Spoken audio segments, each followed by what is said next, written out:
Good morning. I must thank the organizer to give me the opportunity to interact with you through this channel. I wanted very much to be there physically to interact and discuss with you and present my views on this important subject. However, due to certain unforeseen circumstances, it has not been possible for me to come over here. India and Europe are a strategic partner for a long time.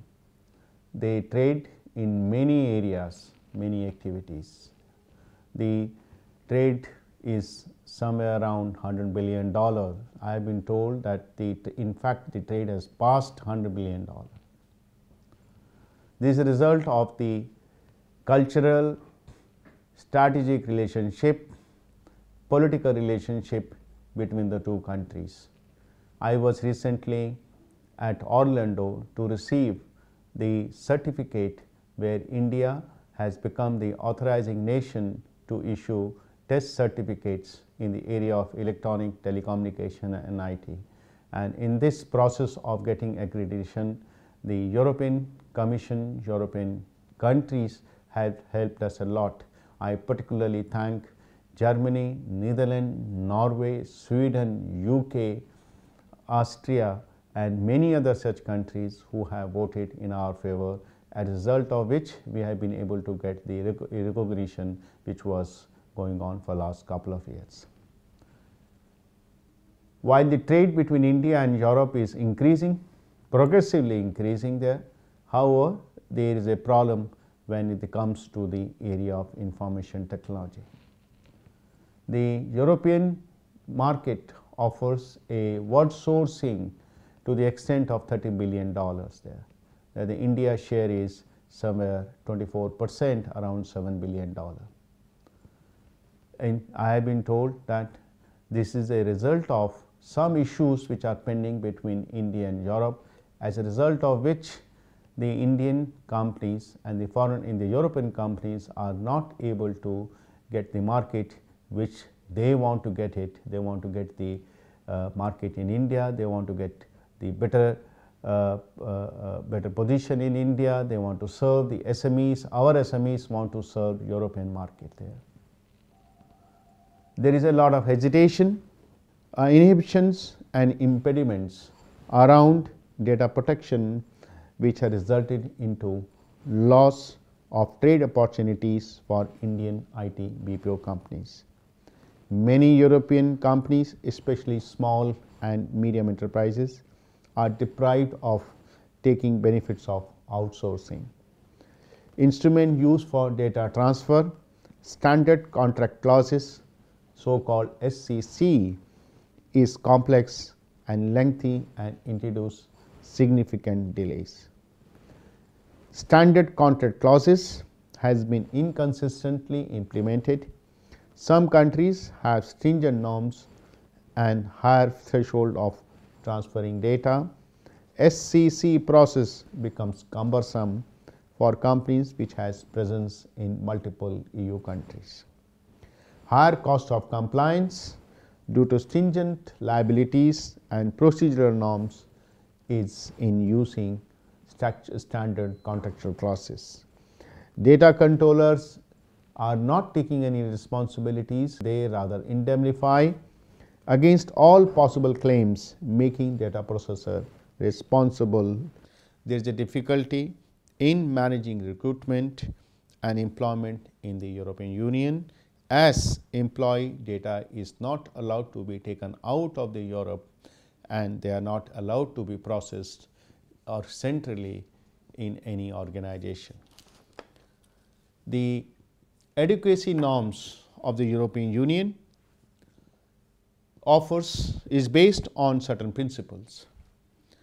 There is a content principles relate to purpose limitations, data quality and proportionality, security, transparency, right of access, rectification and opposition, restrictions on onward transfers.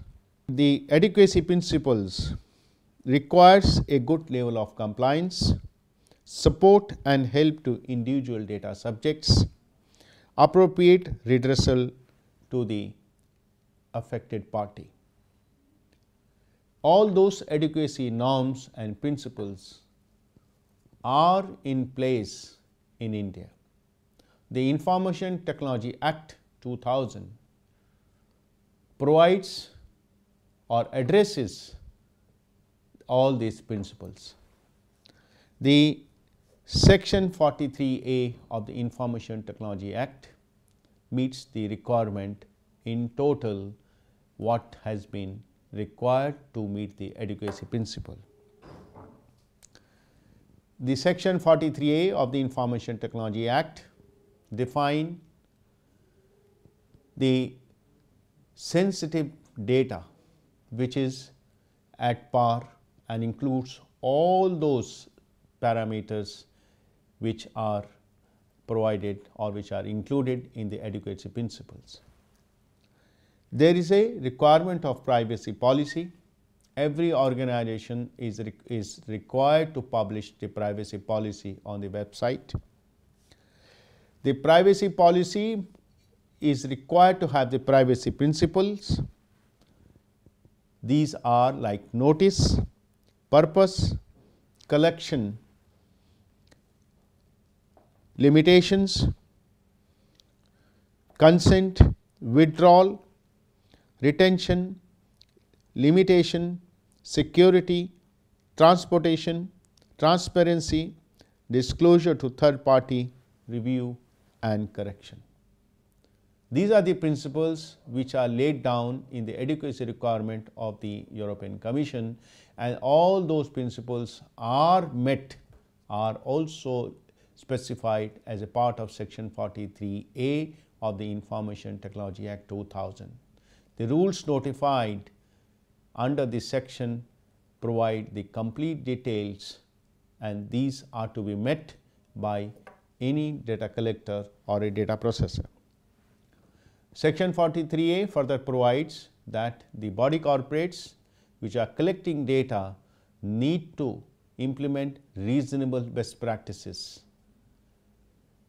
These reasonable best practices have been defined based on the Information Security Management Practices ISO 27001. The organizations are also allowed to declare their own reasonable best security practices vetted from the government and implemented. These practices are to be implemented mandatorily and are to be audited mandatorily at least once in a year, and also as and when there are changes in their systems, as and when there are changes in the infrastructure, or as and when they change their policy. The enforcement mechanism provided in Section 43A is also in line and also meets the requirement of the adequacy principles. There is a provision for redressal of grievances. Every organization is required to designate a grievance officer, notify on their website, support and help to citizens in reviewing their data or correcting their data, and the compensation. I must say that recently the Delhi High Court, the bench of the Chief Justice of the Delhi High Court, they reinforce these principles of enforcement. They order that every organization must notify the name of the grievance officer on the website. The organizations may be Indians or any foreign organization based in India who are providing services in India. They need to notify the grievance officer as a part of Rule 11 of the under the notified under the Section 43A of the Act. This Section 43A provides compensation to the victim, as well as there is another Section 72A which criminalizes the leakage of information or the theft of the information. Section 72A provides imprisonment if there is a leakage of or the disclosure of information as to breach of a contract. This Section 43A provides a civil liability and the maximum compensation can be awarded to the victim to the tune of rupees 5 crores. Thereafter, any victim can approach the higher court and claim compensation commensurate to the damages to any amount. So, the principles of the adequacy of the European Union, data adequacy principle of the European Union are very much addressed in our legal framework as well as through the policy. We have recently announced the National Cyber Security Policy. It was released on 2nd July 2013. The National Cyber Security Policy also reinforces such principles which I just addressed or which are provided in the Information Technology Act. The Constitution of India also guarantees the right to privacy to the citizens in the country. Article 21 of the Constitution of India guarantees this right. The Supreme Court, the highest court of the India, guarantees such rights. They have given several judgments and they come harshly as and when such right of the citizen is violated in the country. There are high courts. Every state in the country has a high court which also follows the same principles laid down by the Supreme Court and guarantees the right to the citizen. I mentioned section 43A of the IT Act. A victim can claim compensation or file the case before the adjudicating officer, which is set up under the Information Technology Act 2000. The adjudicating officer is a kind of a special courts where the cases are handled in an expeditious manner. Every adjudicating officer delivers the judgment in a time-bound manner. The judgments are published on their websites. The judgments are challengeable in the high courts and thereafter in the high courts and in the Supreme Court. As I said, there is a 4-tier of enforcement structure. The government grievance officer, the appeal to grievance officer lies before a tribunal, specialized tribunal, then the high courts and the Supreme Courts there. The criminal remedies are provided in various sections of the Information Technology Act. The sections like 66, 66B, 66C, 66D, 72A, and the civil remedies lies as in the section 43 and 43A of the IT Act. I have the occasion to go through the report of the EU consultant regarding the data security adequacies in the country. The report, I must say, is a good amount of work has been done by the consultant. It is a positive report on the content principles. It speaks about purpose limitations, transparency, security, access and correction, onward transfer, sensitive data. Sensitive data has also been explained with a positive note. The report prescribes the enforcement mechanism which is followed in India. The report also supports the policies and the procedure regarding to the data subject. The report found the 4-tier mechanism which I just explained in terms of grievance officer, by body corporates, adjudicating officer or of each state and union territories of the country, cyber appellate tribunal provides adequate support to the data subjects. There is a complete independence of the supervisory body, and therefore, I must say that the consultant has done a good job in describing the procedures, principles followed in the country in the area of data security. Yes, the report has suggested certain changes. To me, it appears that the changes suggested in the report are quite insignificant. If we are allowed to explain those issues to the consultant, I am sure those issues will not remain there. But nevertheless, we are very open to interact and discuss the issues which has been raised by the consultant. Overall, the report is very, very positive, and India and European Union must interact more and understand the issues in a better perspective.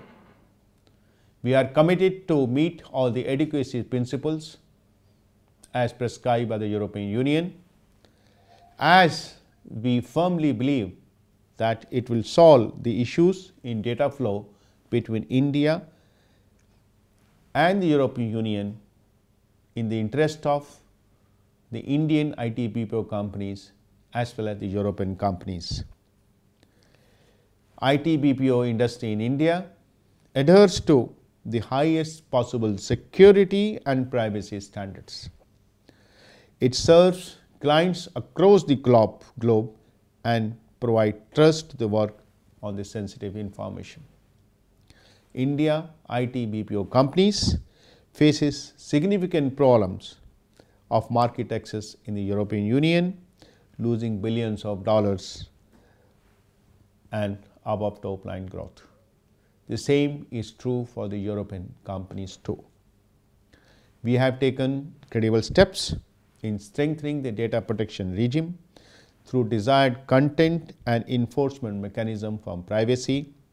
It is also contemplating a comprehensive national privacy law. The draft of the privacy law was announced, comments were obtained, and those comments are being analyzed to produce a revised draft. The said privacy law again will cover all the issues and address all the privacy principles, the data security adequacy norms as prescribed by the European Union. The rule-making power of the Information Technology Act allows some flexibility to fine-tune any provisions or any procedures which it may feel or which may we feel that it needs to be done to further strengthen or meet the adequacy principles. India is striving hard and working to further strengthen our data security posture of the companies. We have organizations like NASSCOM, we have organizations like Data Security Council of India, whose dedicated, customized and specialized body working in this area, interacting with the industry regularly to improve the security postures and to comply to all the norms and principles, not only to Europe but elsewhere in the world. Our companies need a specific consideration. We request the European Union to give us the status of the data adequacy country, the way the European countries have supported us, our application before the common criteria accreditation and got us the such accreditation. We request that we hope that our request will be considered at the earliest. Thanks very much.